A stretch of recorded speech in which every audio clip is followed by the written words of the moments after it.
ಎಲ್ಲ ನನ್ನ ಆತ್ಮೀಯ ವೀಕ್ಷಕರಿಗೂ ನಮಸ್ತೆ ಹೇಳ್ತಾ ಎಲ್ಲರೂ ಆರಾಮದಿರಿ ಅಂತ ಅಂದ್ಕೊಂಡೇನೆ. ಹಂಗೆ ಇವತ್ತು ನಾ ಮಾಡಕತ್ತಿರೋ ರೆಸಿಪಿ ಬಂದು ಬದನೆಕಾಯಿ ಬೋಂಡ ರೀ. ಈ ಬದನೆಕಾಯಿ ಬೋಂಡ ರೆಸಿಪಿ ಮಾಡೋಕ್ಕೂ ಭಾಳ ಸರಳ ಇರ್ತೈತೆ ರೀ, ಹಂಗೆ ತಿನ್ನೋಕ್ಕೂ ಭಾಳ ರುಚಿಯಾಗಿರ್ತೈತೆ ರೀ. ಬರ್ರಿ ಮತ್ತು ತಡ ಮಾಡಲಾರ್ದನ ರೆಸಿಪಿ ಮಾಡೋ ವಿಧಾನ ನೋಡ್ಕೊಂಬರೋಣ. ಅದಕ್ಕಿಂತ ಮುಂಚೆ ಇನ್ನೂ ಯಾರೆಲ್ಲ ನನ್ನ ಚಾನಲ್ಗೆ ಸಬ್ಸ್ಕ್ರೈಬ್ ಮಾಡ್ಕೊಂಡಿಲ್ವೋ ದಯವಿಟ್ಟು ಸಬ್ಸ್ಕ್ರೈಬ್ ಮಾಡ್ಕೊಳ್ಳಿ. ಬರ್ರಿ ಮತ್ತು ತಡ ಮಾಡಲಾರ್ದನ ರೆಸಿಪಿ ಸ್ಟಾರ್ಟ್ ಮಾಡೋಣ. ಮೊದಲಿಗೆ ನಾವಿಲ್ಲಿ 2 ಸ್ಪೂನಷ್ಟು ಕಾರ್ನ್ ಫ್ಲೋರ್ ಹಾಕೊಳ್ಳೋಣ ರೀ. ಕಾರ್ನ್ ಫ್ಲೋರ್ ಹಾಕೋದ್ರಿಂದ ರುಚಿ ಚೆನ್ನಾಗಿರ್ತೈತೆ ರೀ, ಅದಕ್ಕೆ ಕಾರ್ನ್ ಫ್ಲೋರ್ ಹಾಕ್ಕೊಳಕತ್ತೀನಿ. ಸ್ವಲ್ಪ ಹಸಿ ಕಡ್ಲಿ ಹಿಟ್ಟು ಹಾಕ್ಕೊಳಕತ್ತೀನಿ. ಅದಕ್ಕೆ ಸ್ವಲ್ಪ ನೀರು ಹಾಕ್ಕೊಂಡು ಈ ರೀತಿಯಾಗಿ ಕಲ್ಸಕತ್ತೀನಿ. ಇದಕ್ಕೆ ರುಚಿಗೆ ತಕ್ಕಷ್ಟು ಉಪ್ಪನ್ನು ಹಾಕ್ಕೊಳಕತ್ತೀನಿ. ಅಚ್ಚ ಖಾರದ ಪುಡಿ ಸ್ವಲ್ಪ ಹಾಕ್ಕೊಳಕತ್ತೀನಿ. ಇದೆಲ್ಲದನ್ನು ಹಾಕ್ಕೊಂಡ್ಮೇಲೆ ಇದಕ್ಕೆ ಸ್ವಲ್ಪ ನೀರು ಹಾಕ್ಕೊಂಡು ಚಲೋತ್ನಾಗಿ ಮಿಕ್ಸ್ ಮಾಡ್ಕೊಳ್ಳೋಣ ರೀ, ಗಂಟಿರ್ಲಾರ್ದಂಗೆ. ನೋಡಿರಿ, ಈ ರೀತಿಯಾಗಿ ಮಿಕ್ಸ್ ಮಾಡ್ಕೊಳಕತ್ತೀನಿ. ಇವಾಗ ನಾನು ಇದನ್ನು ಚಲೋತ್ನಾಗಿ ಕಲಿಸ್ಕೊಂಬರ್ತೀನಿ. ನೋಡಿರಿ, ಈ ರೀತಿಯಾಗಿ ಕಲಿಸ್ಕೊಂಡೇನಿ. ಇದು ಈ ರೀತಿ ಕನ್ಸಿಸ್ಟೆನ್ಸಿ ಇರಬೇಕು ರೀ. ಇವಾಗ ಇನ್ನೊಂದು ಕಡೆ ನಾನು ಸ್ವಲ್ಪ ಶೇಂಗಾ ಬೀಜ ತೊಗೊಂಡು ಅದನ್ನು ಚಲೋತ್ನಾಗಿ ಹುರ್ಕೊಳಕತ್ತೀನಿ ರೀ. ನೋಡಿರಿ, ಈ ರೀತಿಯಾಗಿ ಹುರ್ಕೊಂಡೀನಿ. ಇವಾಗ ಇದನ್ನು ಮಿಕ್ಸಿ ಜಾರಲ್ಲಿ ಹಾಕ್ಕೊಂಡು ಇದಕ್ಕೆ ನಾನು ಸ್ವಲ್ಪ ಬೆಳ್ಳುಳ್ಳಿ ಹಾಕ್ಕೊಳಕತ್ತೀನಿ. ಇವಾಗ ಇದಕ್ಕೆ ನಾನು ಸ್ವಲ್ಪ ಅರಿಶಿನ ಪುಡಿ ಹಾಕ್ಕೊಳಕತ್ತೀನಿ. ಅರಿಶಿನ ಜಾಸ್ತಿ ಹಾಕ್ಕೊಳಕ್ಕೆ ಹೋಗ್ಬೇಡ್ರಿ, ಇಲ್ಲಾಂದ್ರೆ ಕಹಿ ಬಂದುಬಿಡ್ತೈತಿ.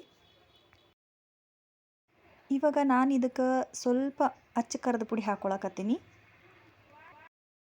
ಬರ್ರಿ ಇದನ್ನು ರುಬ್ಕೊಂಬರೋಣ. ನೋಡಿರಿ, ಈ ರೀತಿಯಾಗಿ ಇದನ್ನು ರುಬ್ಕೊಂಡಿನಿ. ಇವಾಗ ನಾನಿಲ್ಲಿ ಬದನೆಕಾಯಿ ಎತ್ಕೊಂಡಿನಿ. ಇದನ್ನು ಈ ರೀತಿಯಾಗಿ 4 ಪೀಸಸ್ ಆಗಿ ಕಟ್ ಮಾಡ್ಕೊತೀನಿ. ಇದನ್ನು ಕಟ್ ಮಾಡುವಾಗ ಸ್ವಲ್ಪ ನೋಡಿ ಕಟ್ ಮಾಡಿರಿ. ಒಂದೊಂದು ಸರಿ ಬದನೆಕಾಯಿ ಒಳಗೆ ಹುಳ ಇರ್ತಾವೆ, ಹೀಗಾಗ್ಬಿಟ್ಟು ಬದನೆಕಾಯಿ ಕಟ್ ಮಾಡಿದ್ಮೇಲೆ ಅದನ್ನ ಒಂದು ಸರಿ ಚೆಕ್ ಮಾಡಿ ನೋಡಿರಿ.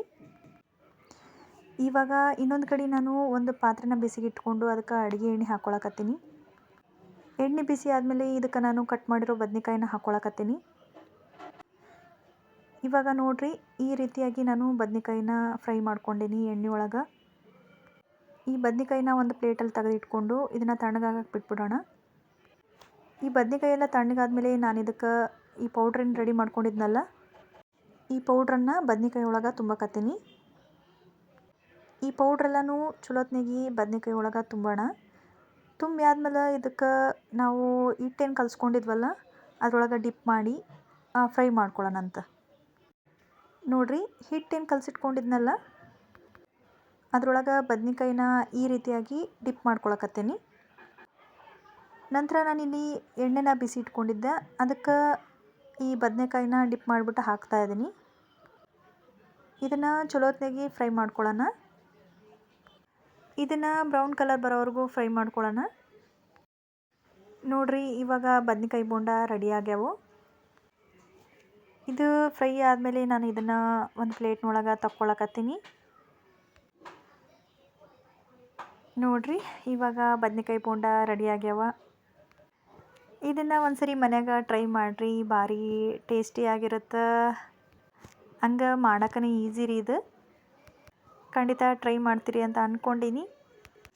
ವಿಡಿಯೋ ವಾಚ್ ಮಾಡಿದ್ದಕ್ಕೆ ಥ್ಯಾಂಕ್ ಯು ಸೋ ಮಚ್ ರೀ ಎಲ್ಲರಿಗೂ.